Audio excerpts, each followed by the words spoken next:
Good morning, everybody. Good morning. This is October 9th, 2020, and this is episode 104 of Transmission, and it's Fascism Friday. Yes. Which is, I don't know. I was sort of getting some sense that we should feel bad that we're not more upbeat. Maybe we need to have a fun Friday. I don't know that we could handle that, though. How about instead of fun, we make it Funky Friday? Funky Friday. I don't know what we talk about, but I don't know, but whatever it is, it'd be totally funkadelic. That's right. Oh yeah, so I mean, we're gonna have to dig deep to come up with some fun stuff. It doesn't have to be Friday. It could be Thrilling Thursday. Ooh, Thrilling Thursday. Tubular Tuesday. Wonderful Wednesday. Gus suggests Wacky Wednesday. I mean, I feel like we're always wacky.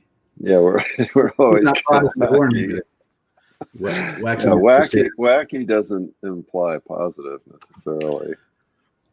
Maybe we should introduce ourselves before diving into the fascist fun. Okay. I'm Mark Van Sunik. I'm the director of the Center for Prophetic Imagination. And I'm Daniel Wolpert. I direct MICA, the Minnesota Institute of Contemplation and Healing. And and check out both of these organizations. CPI is actually kind of back up and running more now that the pandemic's over and everything's fine. We won. And MICA is the sponsor of Transmission, and we're way far away from our goal of $12 million in donations. So please consider donating if you want. Yes. What's the best way to donate?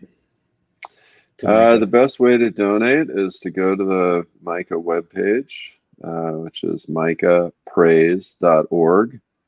And under the Get Involved button, there's a way to donate. Nice.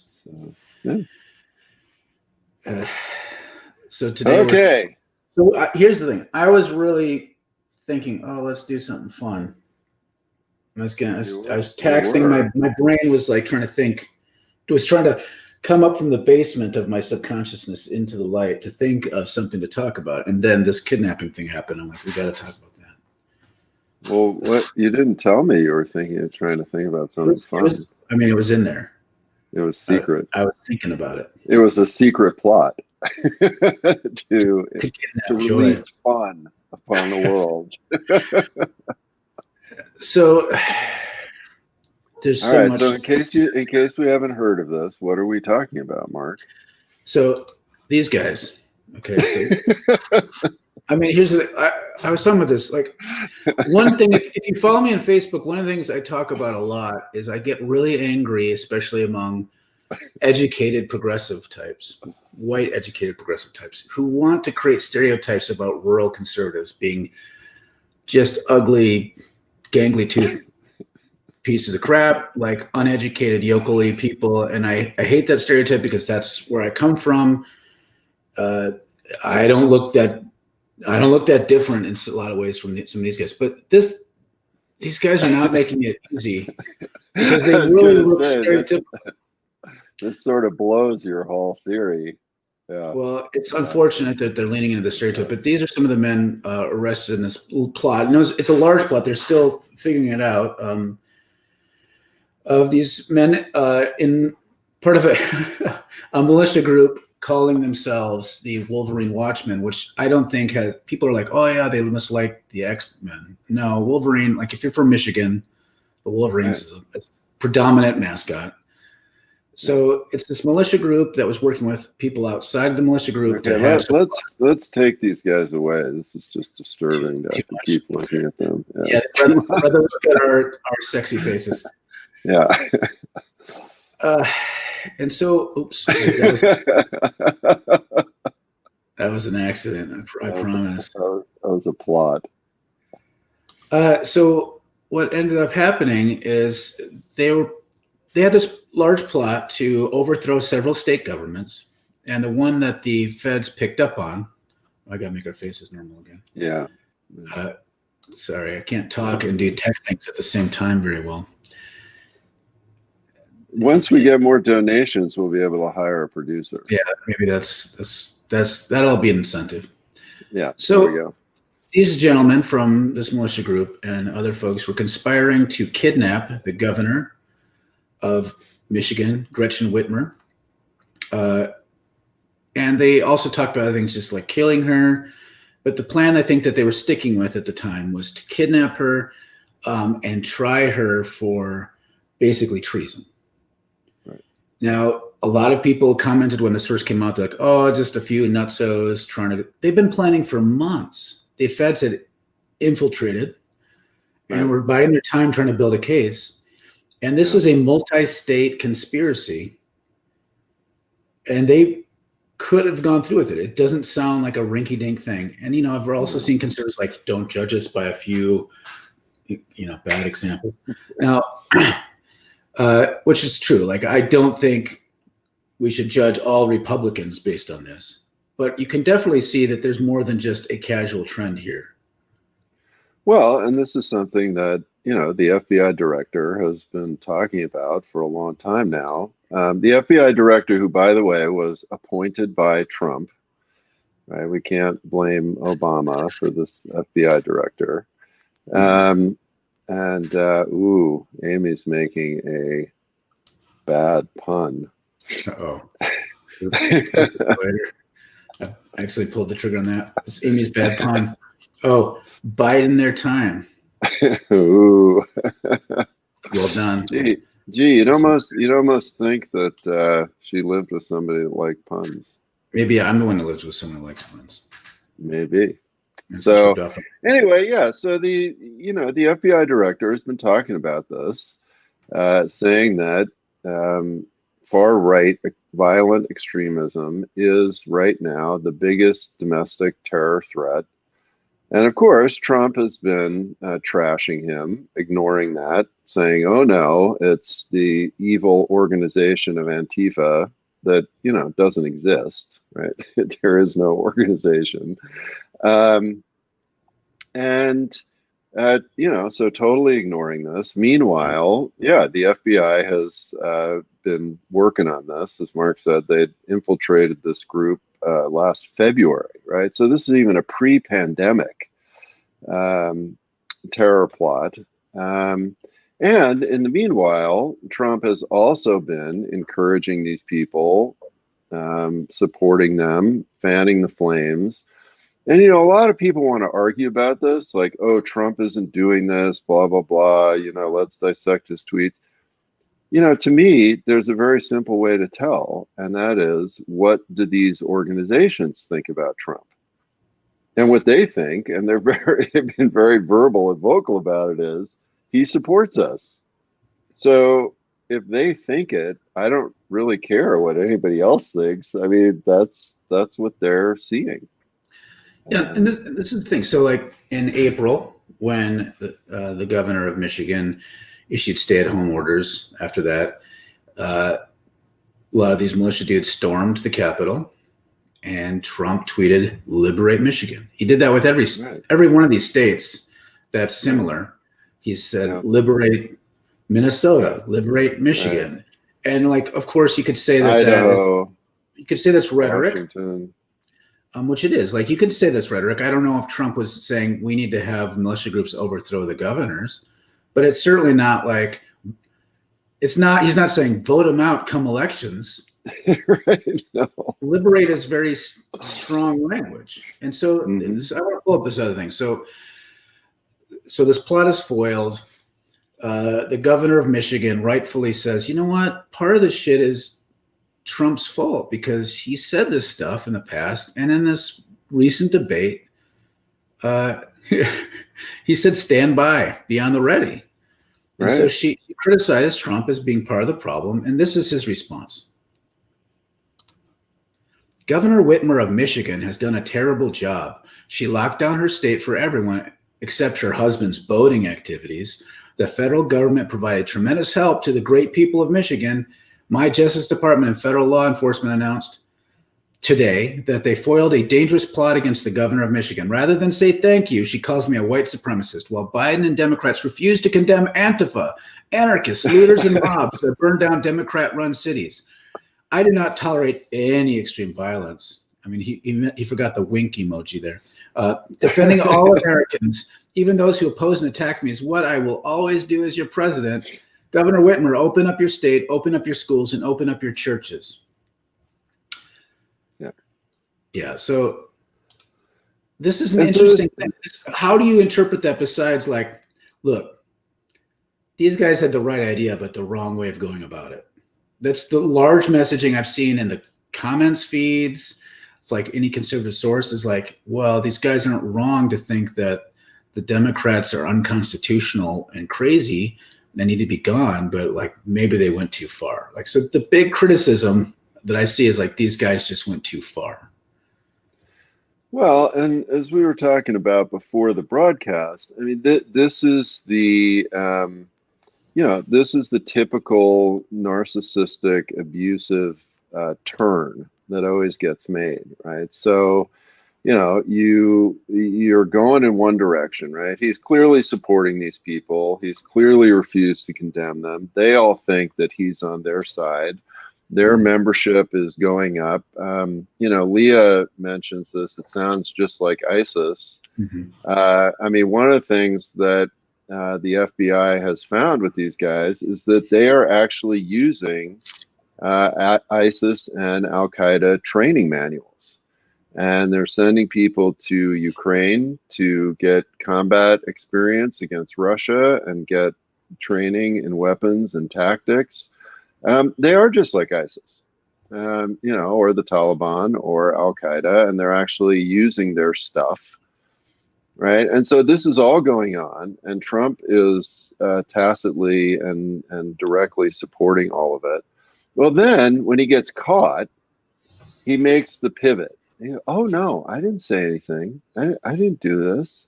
Look at how helpful I'm being with my FBI. It's not his FBI. It's America's FBI. And so, that's always what the narcissist will do is it's this brilliant kind of constant deflection scheme. Everything bounces off of the narcissist's bubble that they are in. And no matter what you say, they will never acknowledge their role in any of this, and they'll just be like, "No, I'm doing nice things for you." So it's it's not at all surprising that that's what he said.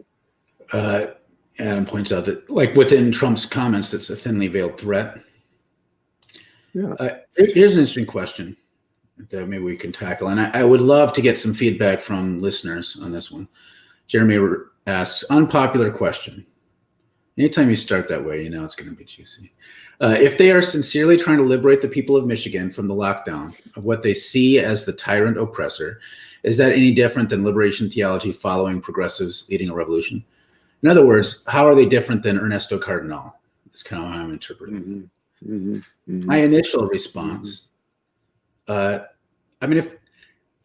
it wouldn't be that big a difference if it were just like the marketplace of ideas and two opposing equal viewpoints, which is how we're conditioned to think about it. But in Ernesto Cardenal's case, people were oppressed, and I don't think people are oppressed by the. The difference is whether or not you think real oppression is going on.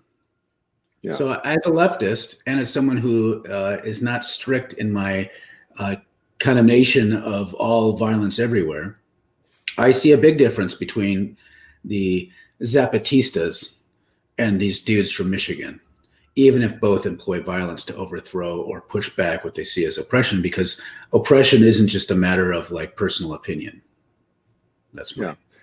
Well, yeah. So here's the thing, Jeremy. On a certain level, depending on your perspective and, which side you want to advocate, one can always make a case that there's no difference, right? And that's why, when you read things from, quote, the left and things from the right, right now, like Mark was looking up this thing from Fox News before we got started, they sound exactly the same. And so, right, I mean, this is part of the problem of any kind of dualistic thinking, and this whole business of the way our ego self is always picking, self and other, this and that. Depending on which side of that you're on, yeah, it can sound exactly the same. And so, the only way to ascertain any kind of difference is to be willing to look at both sets of arguments and undergo kind of a deep and reflective analysis of it, right? And so, yeah, I mean, the key problem to the white nationalist view is this talking about the fact that white men are oppressed, right? That's the linchpin of their entire argument and worldview, right? White men are oppressed. Yeah, white Christians are oppressed. White lobsters are oppressed. If you follow some guy named Jordan Peterson, I don't really know who he is, but I keep hearing about him. Mm-hmm. And that's completely wrong, right? So the underlying linchpin of the entire thing is, factually incorrect. So then, therefore, anything else that flows out of that cannot be correct at all. On the other hand, the liberation theology view is that the poor, the enslaved, the downtrodden are actually oppressed. That actually is true. Mm-hmm. So that's the difference. But yeah, if you're not willing to look at that and you just want to say, well, let's look at the top level sort of results of the conversation. Yeah, you could say, well, it doesn't look very different. Kind of the aesthetics of the argument. Yeah. Now, that's the thing. Like, so if these two different, if white men, Christian men, aren't being oppressed and they act violently, what it does is it reinforces their power, which is why they're called white supremacists. So even like with the Proud Boys saying, we're not white supremacists, we're actually Western chauvinists. Well, their actions entrench the power of white men above everyone. So it's white supremacists. Yeah. If you are part of a peasant group in El Salvador, violently trying to overthrow a U.S.-backed regime, and you succeed, then you're actually empowering the oppressed. So you would never say that that's peasant supremacy because we know they have no supremacy at all. Yeah. They're actually asserting and trying to get some sort of rights. So yeah, we could go deep into that. Becca writes. Actually, Adam had a good little point. Oh, sorry, I missed that. About the training. U.S. training, by the way. Yeah, so it's all sort of circular, right? I mean, where did Al Qaeda learn all this stuff? We trained them. Well, yeah, absolutely.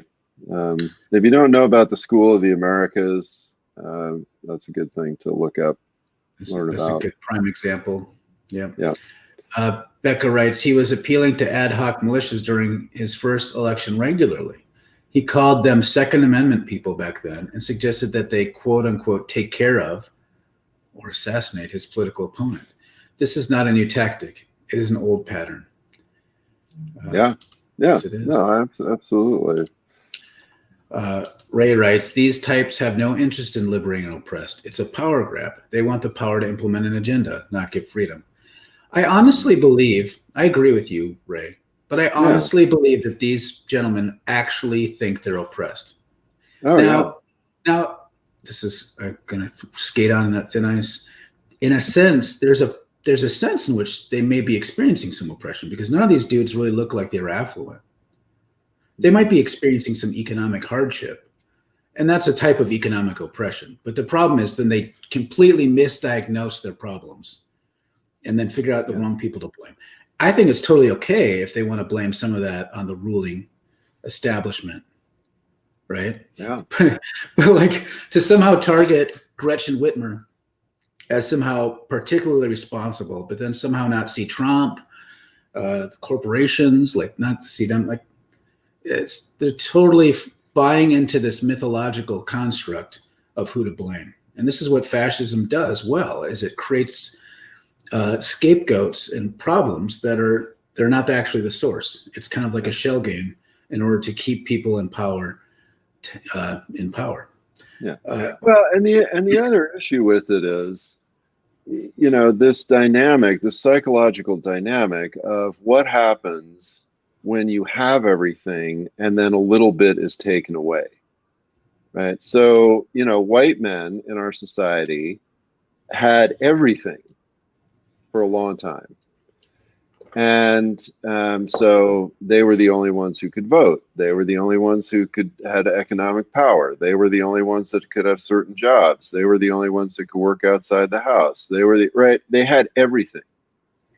And when you have everything and then you see that as a zero-sum game, i.e., if now somebody else gets the right to vote, like I have less right to vote somehow, which actually isn't true, but that's what it starts feeling like, right? Is that I have everything. Now other people have some stuff. That must mean I am losing these things and being oppressed, right? And so that's where that whole thing gets into people's heads, because they don't understand that, in the fullness of a just world, there's always just more and more, right, for everyone, that you win when more people have stuff, you don't lose.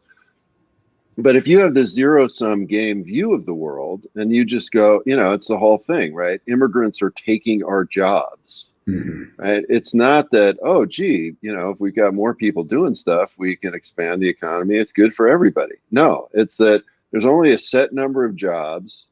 I lost my job. It must be these evil people took my job. So, that's a very powerful psychological dynamic that you see these folks getting into. And as you're saying, Mark, they don't see that and understand that. And so they end up blaming the wrong folks for what's going on. No, and so during this whole time, so after World War II, we had this artificial blip in the history of Western civilization where the economy exploded, right? Just really good. Because we'd exploded everybody else. Yeah, the war economy really helped. The war economy plus FDR raising the marginal tax rate to 81% really brought an influx of wealth to the middle class in the United States of America. And that started eroding in the 70s for a variety of reasons. And we have been functionally in economic decline since the 70s.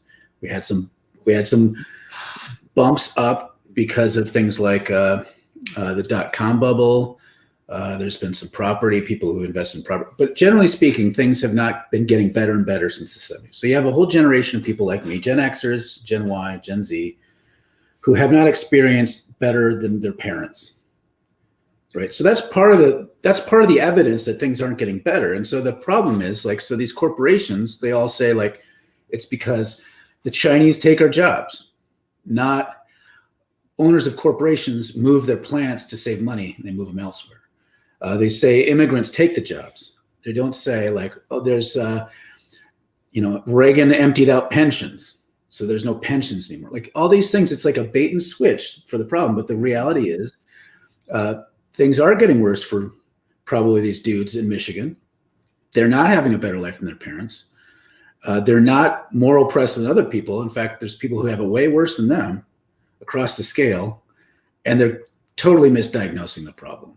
And it's not partly their fault for how they respond, but it's also partly not their fault because they've been lied to. So this is where I don't want to have too much sympathy for these guys, but this is my positive side of things. So here's a little positivity. I really believe there's this huge need and possibility, in this best sense of the word, to preach the gospel to rural evangelical white men. If we could just tell them the truth, and I don't know what that looks like, but somehow it worked on me.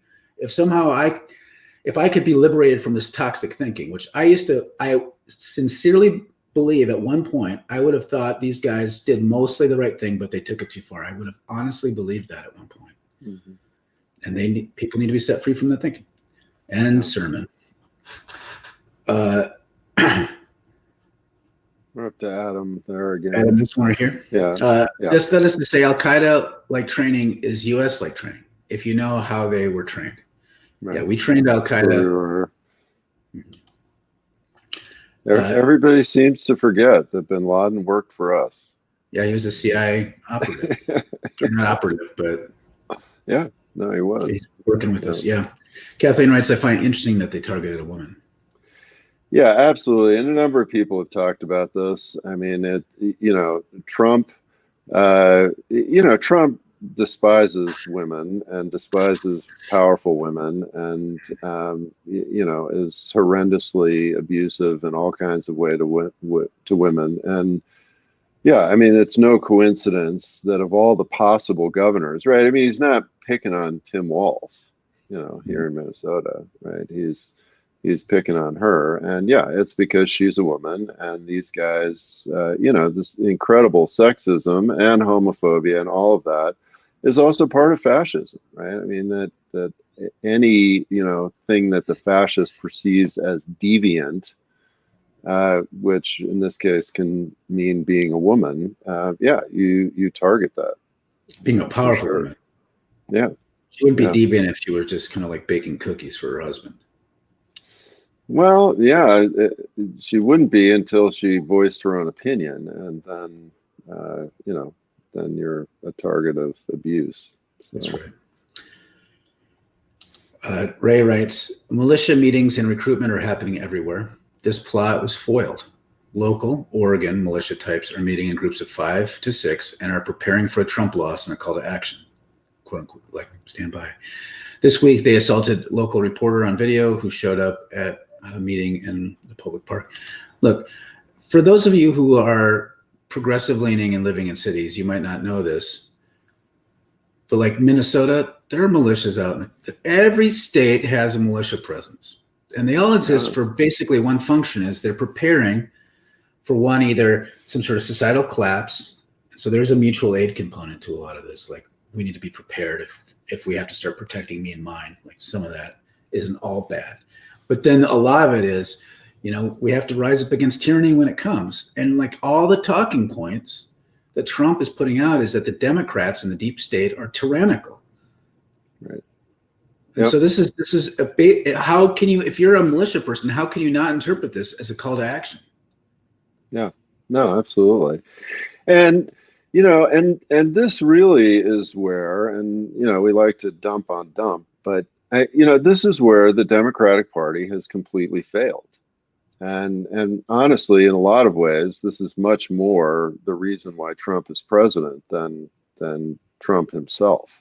Why is it that the party that used to be the party of unions, the party of workers, all those people have defected massively from the Democratic Party? And West Virginia used to send Democrats, liberal Democrats, to the Senate. And they voted for Trump 60% or 70%. And it really is because the Democratic establishment, which simply has aligned with, this global capitalist order, they have deserted all these people. And, and towns have been emptied out, factories have been destroyed, people's lives have been ruined, and they don't kind of know where to turn. And so, they turn to each other and they turn to somebody like Trump. And it's very easy for them to believe in this deep state thing because, they literally have seen their communities destroyed. And so they got to think, well, somebody's got to be doing this destroying. And, well, it wasn't us. And so that, that's this sort of vacuum of despair that is very easy to fill with all kinds of incredibly toxic garbage. Yeah, we could talk about the economics of it at all, because I know there's lots of, when Trump was elected, there was all sorts of debate about how much economics played into it. And the prevailing sense I got from a lot of people I know is that, look, it's just racism. It's not economics at all. And I think that's too simplistic. So maybe we could talk about that sometime, because I think it is complex. Racism is a huge part of why Trump got into power. But racism racism is surging for reasons, and we need to understand those reasons. Adam is. Oh, yeah. Someone wanted to co-sign on peasant supremacy. That'd be kind of cool. That's basically the dictatorship of the proletariat. So I'm down with that. Adam writes, they're also misdiagnosing how bad they have it. I would like to learn more about these 6 lol specific men. Yeah, I think the question of, I don't know. Like, I think it'd be really interesting to see, because a lot of times these guys are not living in a trailer house. This is the stereotype. No, they probably have decent jobs, and they probably have retirement. The stereotypical conservative is not some rural person who picks their teeth with a twig. It's someone who's like living in the suburbs or is fairly well off. So I think that's an important thing to point out. Well, right, and that's again this whole thing of when you have 100%, maybe you lose 10%, you still have 90%, but you feel like you have 0. And it's a very important psychological mechanism to understand. I mean, it's completely irrational, but it's a very real phenomenon. All right, we're at time, so let's we can roll through some of our last comments. Gus writes, it's not just the offshoring of jobs, it's also the mechanization, atomization, digitizing of work without equitable distribution of the benefits of that wealth production. Amen. Plenty of automotive manufacturer jobs went overseas, but plenty are run largely by robots. I mean, that was something that came up in this last election, part of the Yang Gang argument, and it's true. And it's bizarre to me how we're not talking about that more. Yeah. Well, and I think that's what you mentioned in terms of the distribution. That's the key thing, right? I mean, I don't know if people remember this, but when computers got invented, there was this whole thing about it was going to be great. We weren't going to have to work. Like, we were going to be able to do this 20-hour work week. Offices were all going to be automated. I mean, we're actually talking about that automation, but in a positive sense. Like, this was then going to be a benefit for people. But what nobody talked about, well, what's the mechanism? So if you're not going to work 40 hours a week, you're only going to work 20 hours a week, are you going to get, paid twice as much for that? I mean, where is the benefit to society going to come from? Well, of course, nobody did that, dealt with that. And so now everybody's working way more for less because of the kind of things that you're talking about. Adam writes, it's true that they've been stockpiling weapons and Bible codes for decades. Yeah, it's been a while. Yeah. My whole life I've seen these militias. Oh, yeah, absolutely. Sarah writes, how is it that militias, that's a good point, who are against tyranny are hostile to marginalized poor BIPOC folks for defending themselves, being snitches to the cops? That's true. Like, I would have a totally different sense of militias if they were like, I mean, this is where left-wingers who are into to gun culture, what they say is like, the problem isn't militias, it's just these kinds of militias, because it'd be great if we had militias more like the Black Panthers who are noticing real oppression and rising up. That to me gets into a whole other conversation, but yeah, I don't know of a single militia group like this who's like, we need to go and defend these Black protesters. I haven't heard a single one of them say that. That would impress the hell out of me. This last comment, great comment to end on. Because I'm about to go to the dentist. I'm going to leave right from here to go to the dentist. And this is the last comment. The largest number of professions who joined the KKK were dentists. What are you trying to tell me? I'm afraid. That's the Mengele KKK badge or something. There's got to be some sort of analysis on that, why that is. Yeah, there is. All right. Okay, and Gus has a stockpile of Bible quotes. Yeah. So call him for your Bible quote of the day. Amen. All right. Well, thanks a lot. Have a great weekend. And we'll be back with you on Monday. See you Monday.